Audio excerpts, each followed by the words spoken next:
Hi, welcome back. My name is Cole, And I'm Andrew. and this is CTRL-AC.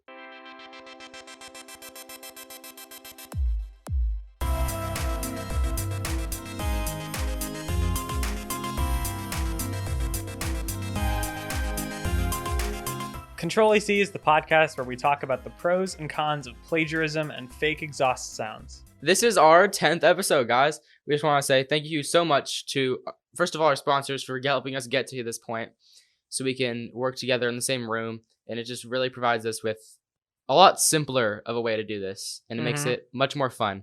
And thank you to all of you guys who have supported us in listening, and we just want to say thank you.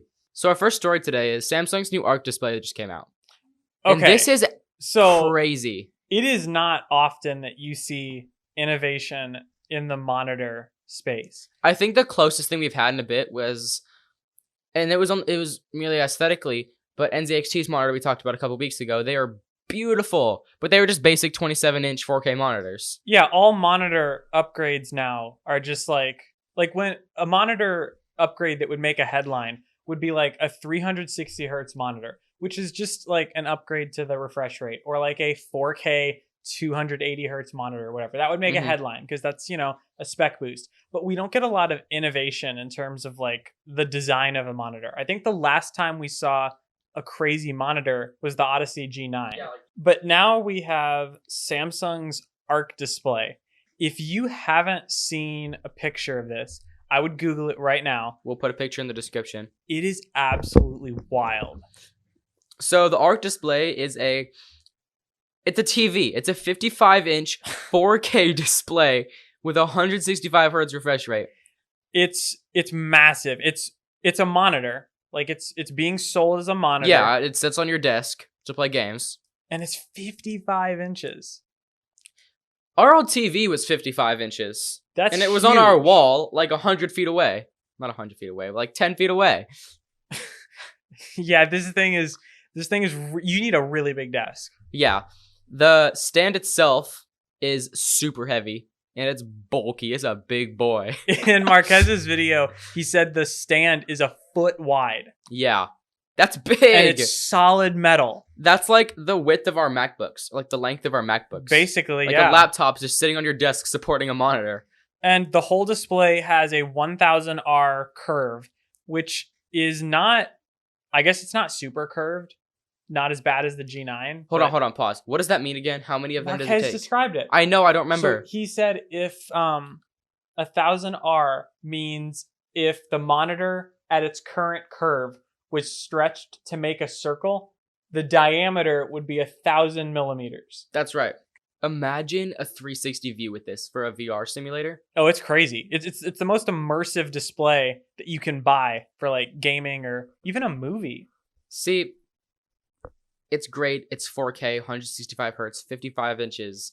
But that comes at a steep price of $3499.99. $34.99 is a lot of money. It's $34.99.99, $3,500. Yeah. That's kind of a lot of money. That is a lot of money for a monitor. Like if you're buying this for your gaming setup, you could spend $3,500 on this. Or you could spend $500 on a really good monitor and then drop $3,000 on your PC.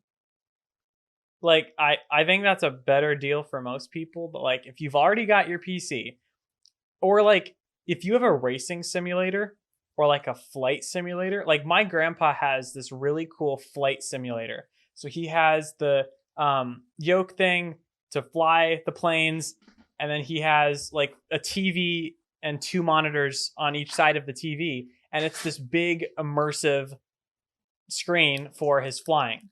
And like, he would love this. Like in the Verge's review, they're playing Microsoft Flight Simulator. And the little tiny plane is in the center. And then you can just see the whole view from the cockpit. Imagine like a 3090 Ti with this. Yeah, it would look really good. Or even with a couple of these. You can just look around and see the world. Not in VR, which is that's like, I think this is peak immersive. Yeah. Immersivity. Peak immersivity. Peak immersiveness. So the immersivity does not end with the 55-inch ultra-wide monitor. it has this thing called cockpit mode. So basically, you rotate the display 90 degrees. So it's vertical. It's like a fighter jet. Like you get the view of a fighter jet. It's straight up and down. So you have a view that basically goes over your head, unless you have it curved like more downwards. Yeah. But like if it's straight up and down, it will go over your head. Like in Marquez's review, it was over his head. Like he had to look up, and he had his phone connected to it with a dongle. He was scrolling. He said it was the ultimate TikTok scrolling machine. Yeah, the whole thing, like imagine an ultra wide monitor in your head and then just flip it on its side. So if you think about that, you have part of the display at the bottom that's kind of like sloping upwards, and then you have a whole flat display, and then you have the other side that's actually going over your head. So like if you had 3 of these and you put them all in cockpit mode, you would have like an entire display over your head. It would be amazing. That's amazing. I would love that. It has a really high-end I/O selection. It has 4 HDMI 2.1 ports. It's a mini LED panel, peak brightness of 1500 nits, and Samsung claims it's the first 55-inch 4K 165 hertz panel. I mean, okay. Really nothing else has that spec, but it's just kind of crazy. It's so big that they even include a remote with it to switch between sources and to like control volume and stuff. And it has a little solar panel on it to charge it, so it's eco-friendly too. It's really nice. It looks really cool.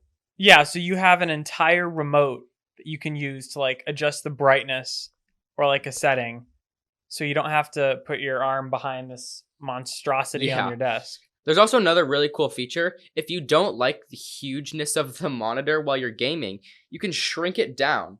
Like you can shrink the visual, like your actual display down for what you see. So like if you want your game to be like the size of a 28-inch monitor, or like you want something like really specific, you can control it with the remote, with the little dial thing that's on it.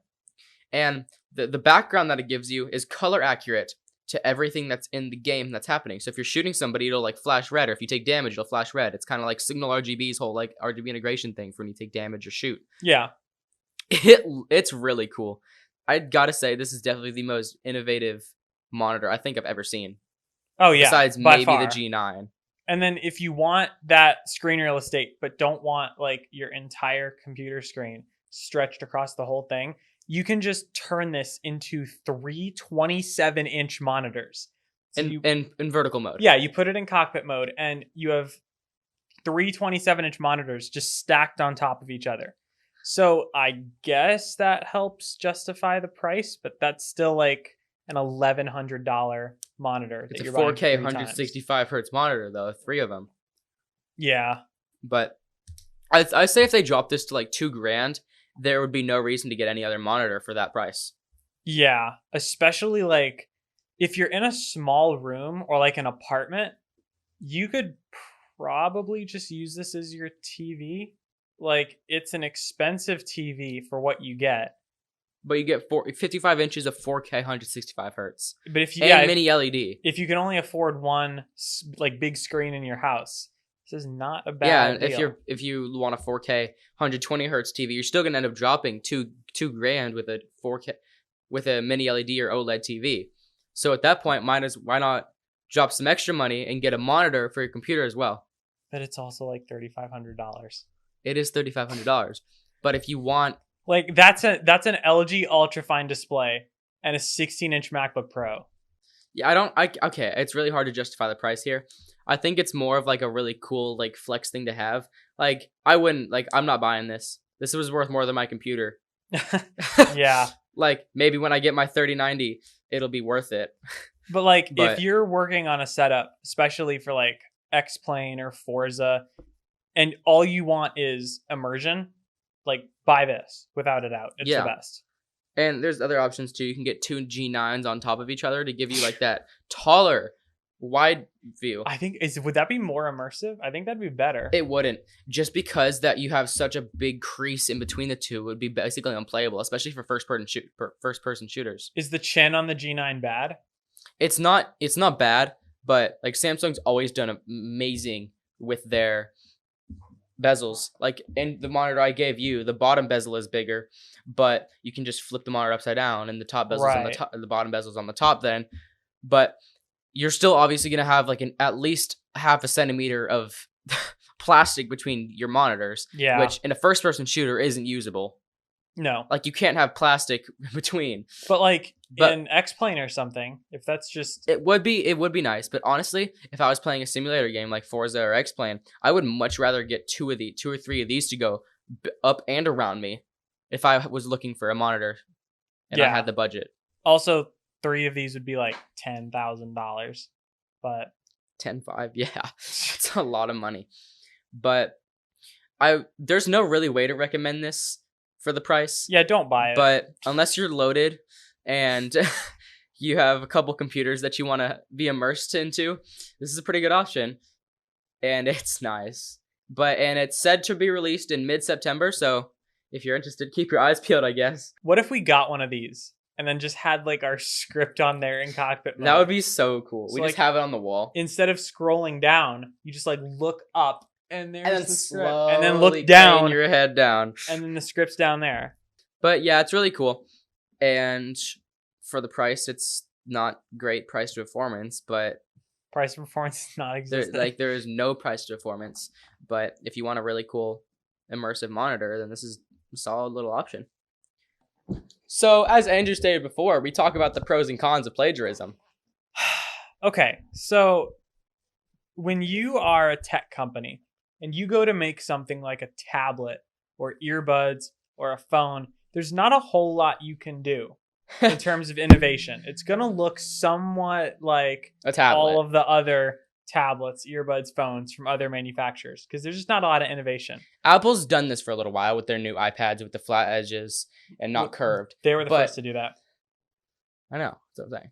Yeah, they were the first ones to do that. And it looked good. It was a good innovation. The same with like the 12 and 13. The flat edges, it looks good. Sure, it makes it feel thicker, but really it's like basically the same thickness. But What Sorry. Xiaomi does is they basically just like take the design from other manufacturers and like change it a tiny bit and then basically release the product. add an extra camera and an extra button, and that's a Xiaomi phone. Yes, Xiaomi is like the kid who copies your homework and just changes it a little bit. Just so they changes don't the get name caught. and the second answer. So they are like, they have a tablet that looks exactly like an iPad Pro. They have earbuds that look exactly like AirPods Pro. They have phones that look exactly like it's what they do. So Tesla, I don't think we talked about this, but Tesla made a robot a while back. They released it on stage. It's likely not gonna come out. It was called the Optimus Bot. And it was the Tesla AI human looking robot. So Tesla released it or said they were going to make it, and Xiaomi just took the design and made one. So Xiaomi now has the Cyber One robot. It looks just like the Tesla robot. It's basically an identical copy. The Tesla robot actually looks like a person in a like stainless steel suit. Like it looks like Which a person. it was. Like on stage, it was a guy in a spandex suit. Oh, That was it? literally what happened on Okay. stage. Well, it does look like it. And the Cyber One, which is Xiaomi's robot, I don't have words. I don't like this. I don't like human robots. I don't like its hand. It looks like a Lego hand, like like the little clampy things that they have. Yeah. It's holding a flower in their picture. Yeah. I don't know. The name is in the exact same spot. It's human-esque, but man, like dang boy, he thick. Like, do you see those motors on the side on its waist? Yeah, it does look very thick. Like it is a torso on an engine. Yeah. So Xiaomi's back to their old shenanigans. Xiaomi doing Xiaomi things. So what exactly is this robot? Like, what does it do? I don't. It's just kind of. They're just kind of showing it off. Like it's gonna do a couple tasks. Like maybe pour you some water. I think that was one. Can like grab stuff. I just don't like this. I would never have this in my house. But yeah, I don't really have much of an opinion on this Cyber one. Xiaomi's just kind of doing Xiaomi things. So it doesn't seem like it really does anything. We should get one and have it record our podcast for us. We shouldn't. We shouldn't get one. Could just sit here in the room with us. That's Actually pretty scary. It looks like it's gonna have lasers and like shoot people with the lasers. Like it just like eyes turn red and just like pew pew pew pew. You know, like it looks like something out of like a not stars. It looks like something out of like Transformers or something. Like no, it does. It totally does. Like this is a scary looking thing. So hopefully we never see this. Well, I mean, we'll never see the Tesla one. So hopefully Xiaomi continues to plagiarize and not release it either. Uh-huh. So we're going to take one quick break, and when we get back, we'll talk about the Polestar O2 and the new Dodge Charger Daytona.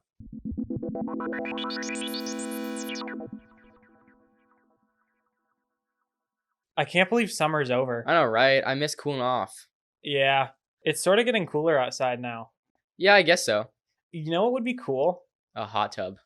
Yeah, like a hot tub and like a fire pit and like a whole little outdoor space. Oh, really? You want one? That'd be cool. Have you heard of the Complete Backyard? No, what's that? The Complete Backyard is a custom pool, spa, and outdoor living design and build company. What do they do? They specialize in custom outdoor Goonite swimming pools and spas, which are hot tubs. In addition, they also build and design custom pergolas, decks, cabanas, fire pits, outdoor kitchens, and outdoor living spaces. They love to transform a boring backyard into a complete home oasis. Oh, that sounds great. Yeah, imagine this with a hot tub with all your friends at like a cookout. How do I contact them? For a consultation, you can go to thecompletebackyard.com or you can give them a call at 817-441-6878. Cool, thank you. Yeah, no problem. Okay, so welcome back from the break. So Polestar just came out with a new concept vehicle called the Polestar 6 LA. And it's actually really cool looking because it's the Roadster. And from Polestar. Yes. So Polestar is the name for basically the EV section of Volvo. And they make pretty good EVs. I've ridden in one at a car show. And I got to, the guy like launched it, I think 6 times because we did it twice. And it's a pretty quick car. It was comfortable. Interior quality seems pretty good. They're like $50K-ish. And they're just decent EVs. So Polestar 6 is a 2-door sports car from Polestar. Only 500 are going to be made. And it's the Roadster that we don't have yet. It has a 3.1 second 0 to 60, top speed of 155, and 884 horsepower. So it's slightly disappointing considering that we can get a lot better than that now. Roadster was 1.9 seconds with a top speed of like 250 plus. So but we don't have it. So this is better. This is the next best thing. 300-mile range, which is not good. Roadster is like 600. And the reason we're comparing it to Roadster is that this car is just as expensive. It's $200,000. Even just to reserve a slot for it, for the 500 they're making, it's $25,000. Yeah, so for $200,000, you get a 3.1 second 0 to 60, 300 miles of range, and a top speed of 155. You can get those same specs, if not better, on a $60,000 Model 3. We won't see this until 2026. That's when it's going to launch. So you have to have some serious faith and really want to drop $200,000 on this car. Yeah, $25,000 is a lot of money for a reservation. I don't think Polestar can afford to make very many of these. Oh yeah, definitely not. If they're charging $25,000 just for a build slot, then there's no way they can make a bunch of these. But the interior of this car, it is beautiful. Polestar interiors look good. It's white. It's all white on the inside with like gold yellow accents, and it looks clean. Yeah, the seat belts are gold like a Rivian. It actually has a steering wheel. It's a full steering wheel. The center screen looks good. Like, it's a really cool car. Is it worth $200,000? Probably not. This would be a good collection car. Oh yeah, but cool that we have a addition to the very small like performance EV space. Now, speaking of performance EVs, we've arrived at the Dodge Charger Daytona. So earlier this week, I saw an Instagram post, I think on someone's story, and it said Dodge is discontinuing its Charger and Challenger. Which made both of us very sad. But it's a like classic American staple, the Dodge Charger and Dodge Challenger. Like everyone knows that car. I love like one of the original Challengers. Like my favorite engine sound of all time is the Hellcat supercharger whine. Like it's such a good engine. It's a legendary car and it's gone. So Dodge just straight up discontinued this car from its lineup. So they replaced it with the Dodge Charger Daytona. And this is an interesting looking car. Hear me out. It looks so good. It looks like a Challenger. It looks like a Challenger. It's a cross between like a new Challenger and like an old retro Challenger. You got to look up a picture of this. We'll have one in the show notes. It looks so good. It has like the signature Challenger grill, like the really thin grill. It has an LED light bar.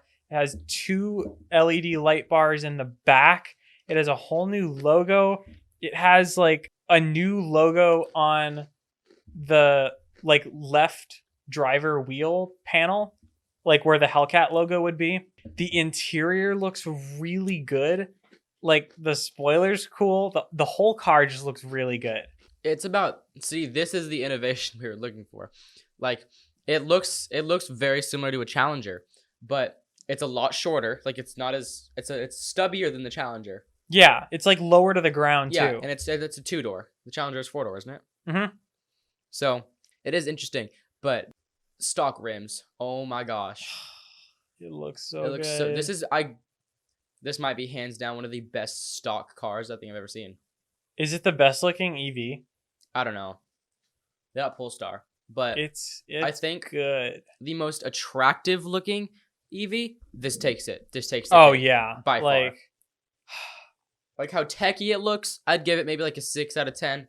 Like the Polestar looks like a 10 out of 10 techie. Like it's like the Cybertruck looks 10 out of 10 techie wise. Like how new futuristic looking EVs do some, like how some of them are. Mm-hmm. Like the Cybertruck and the Polestar take that and run. But this is it's a very modest looking car. Yeah, it's not super like in your face loud EV. Yeah. It looks like, oh, it's a stubby Challenger. Yeah. But it's so hot. It really looks good. I love this car. I think my 2 favorite EVs now are Rivian R1T and the Challenger, or in the Charger Daytona. It's basically a Challenger.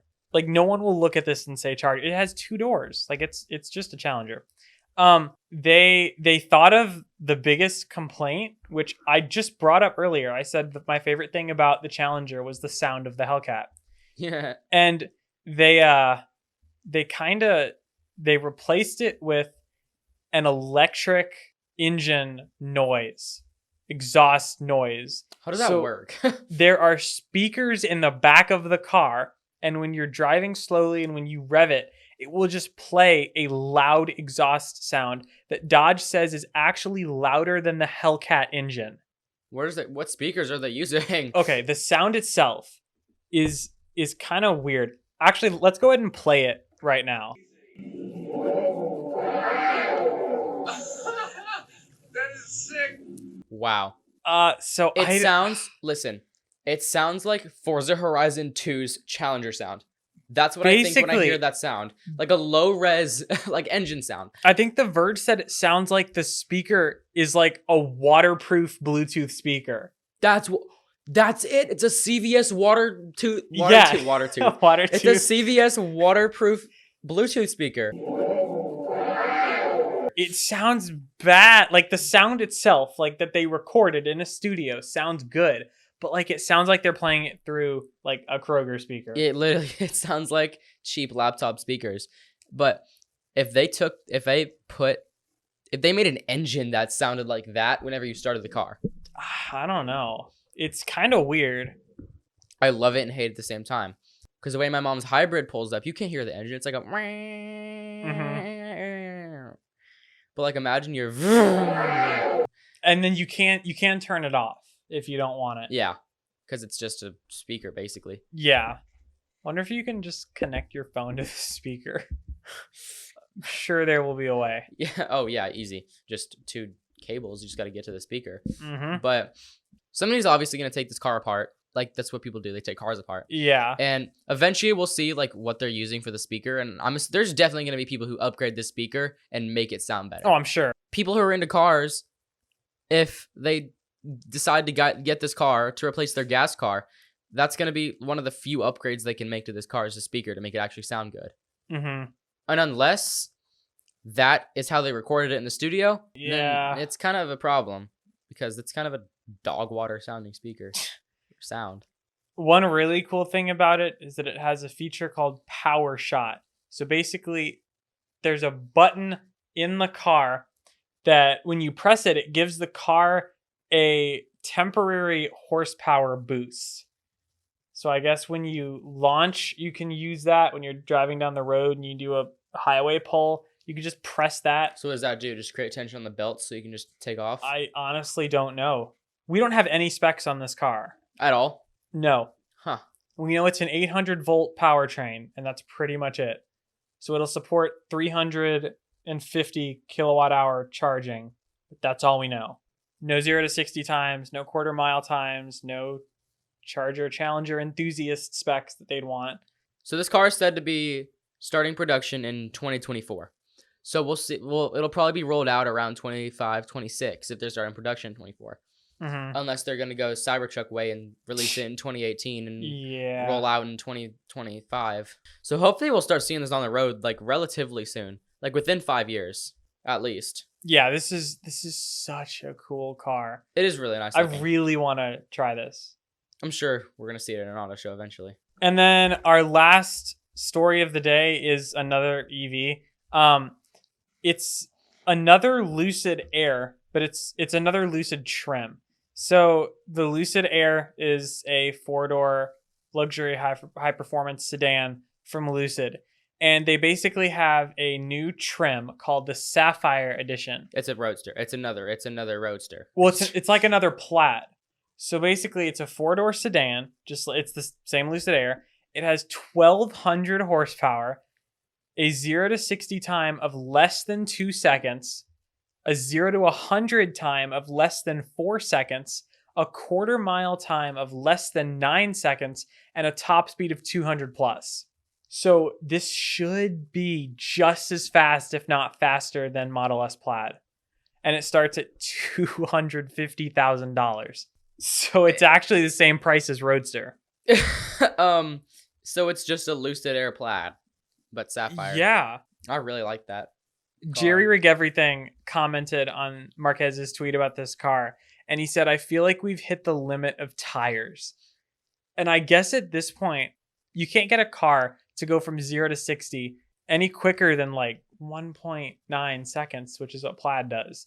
Like, I'm sure Tesla can get to like 1.6, 1.7 with Roadster, but like without having just like drag tires and a wheelie bar on your car, there's no other way to accelerate and get traction when you're going that fast. We have reached the limit of tires on like consumer vehicles. I think we've also reached the limit of how quick cars need to be. Yeah. If you watch the Model S Plaid review from Doug DeMuro or Throttle House, when they floor it, like it takes their breath away. Like those are car reviewers who've driven literally every car on the market. Doug especially has driven like every Bugatti ever made. Like and have your breath taken away by a Tesla. He was genuinely shocked by how fast it was. And like I just don't think normal people need to be going this fast in their car, because this is just a car you can go and buy. You don't have to have any special license for this car. Like we're getting to the point where they're quicker and faster than NASCARs, and maybe that's concerning. I was talking to this about my mom. They need to make machine learning governors in cars. This is a good idea for reasons, especially for student drivers. It knows the speed limit and it adjusts to your driving to like give you leniency when there needs to be leniency, right? Mm-hmm. Like if everybody's speeding up and you're the slowest one on the road, it'd be nice to drive the same speed as everybody else. when I play Forza, I like to go fast. I'm driving Bugattis, Lamborghinis. It's fun. But that's about the fastest I can get without getting in a car and driving. Yeah. But that's dangerous. And I like my life, and I don't want to die. So I'm going to stay at the 40 mile an hour. Yeah, And like, I don't need my Tesla to go 275 miles an hour or launch at 1.9 seconds. and like in Doug DeMaro's video, he was saying that when he accelerated, he remembered what the owner of the car said. And the owner of the car said, when you accelerate, make sure you keep the wheel straight. Because like if you're turning and you accelerate, you'll just spin out. These cars are so quick. And 1,200 horsepower is ridiculous. Like even a Hellcat Challenger has like 800. Yeah. Wait, what if they just put Tesla/Xiaomi robots in the passenger seat? And just smacked you when you went too fast. And just smacked you when you went too fast. It's like, bad. Slow down. Slow down. You're Speed going limit too fast. Oh my goodness. You're going above the speed limit. We're getting into tech season, which will be really fun. We'll have a lot more like Techtember is 2 weeks away. We're going to get iPhone 14 in 3 weeks. We're going to get Pixel 7 in a few weeks. We have a lot of new tech coming out in the next few weeks. So yeah, just make sure to stay tuned and you will be enlightened in the world of tech. Like we said, we just want to thank you guys so much for listening. This is our 10th episode, which is crazy. We just want to thank you guys for coming along with us in this journey. We're at well over our target for the past 2 months. Yeah, we've been doing great. So if you haven't already, please subscribe. If you have any questions, comments, or concerns, or you're buying a Charger Daytona that you'd like to let us borrow, feel free to reach out to us on Twitter. I'm at UtterlyDrew. And I am at Cole WW Webb. And we will see you next week. Bye, guys.